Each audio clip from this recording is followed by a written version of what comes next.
মেয়েটি তার গালে ৩ বার টোকা দিল। এটা কোনো সাধারণ ইশারা ছিল না, এটা ছিল মোর্স কোড।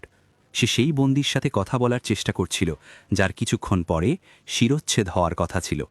কিন্তু বন্দিটি একেবারেই শান্ত ছিল। তখনই সে চোখের ইশারায় কথা বলতে শুরু করল, বারবার চোখের পলক ফেলল। মেয়েটি সঙ্গে সঙ্গে বুঝে গেল। সে কাগজে সেই কোডটি লিখে নিল এবং সেখান থেকে চলে গেল। সে সেই জায়গায় পৌঁছালো যেখানে বন্দিটি তাকে যেতে বলেছিল। দেওয়ালে লাগানো একটি ইট চাপতেই হঠাৎ একটি গোপন দরজা খুলে গেল। ভেতর থেকে একটি বিলাসবহুল গাড়ি বেরিয়ে এলো। সে গাড়িটি নিয়ে ৩৭ কিলোমিটার লেখা সাইনবোর্ডের কাছে পৌঁছালো।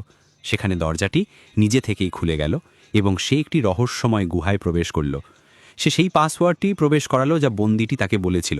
সিন্দুকটি খুলতেই ভেতরে নোটের পাহাড় দেখতে পেল। সে একটি মোটা বান্ডিল নিজের কাছে রেখে দিল, তারপর দুটি শিশি তুলে নিল, একটি সবুজ একটি হলুদ, এবং সোজা পুলিশ স্টেশনে পৌঁছে গেল। সে মন্ত্রীর সাথে দেখা করার জন্য জেদ করতে লাগলো। যেই সে ঘরে ঢুকল, মন্ত্রী দরজা বন্ধ করে দিল। সে বলল যে সে মেয়েটিকে পাগলের মতো ভালোবাসে। মেয়েটি হাসল, খবরের কাগজ বের করল এবং তাতে সেই বন্দির ছবি দেখালো যার শিরচ্ছেদ হওয়ার কথা ছিল।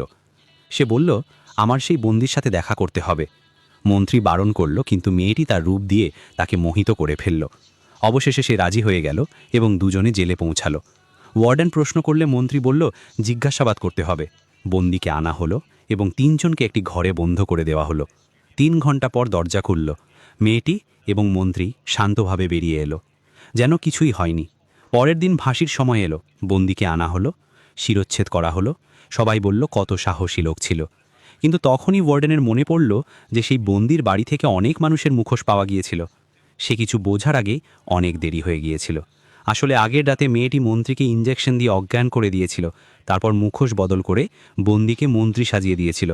ফাঁসি সেই মন্ত্রীরই হয়েছিল এবং আসল বন্দি নতুন মন্ত্রী হয়ে গিয়েছিল। এখন সে স্বাধীনভাবে ঘুরে বেড়াচ্ছিল, কিন্তু সে জানত না যে পুলিশ তার পিছু নিয়েছে।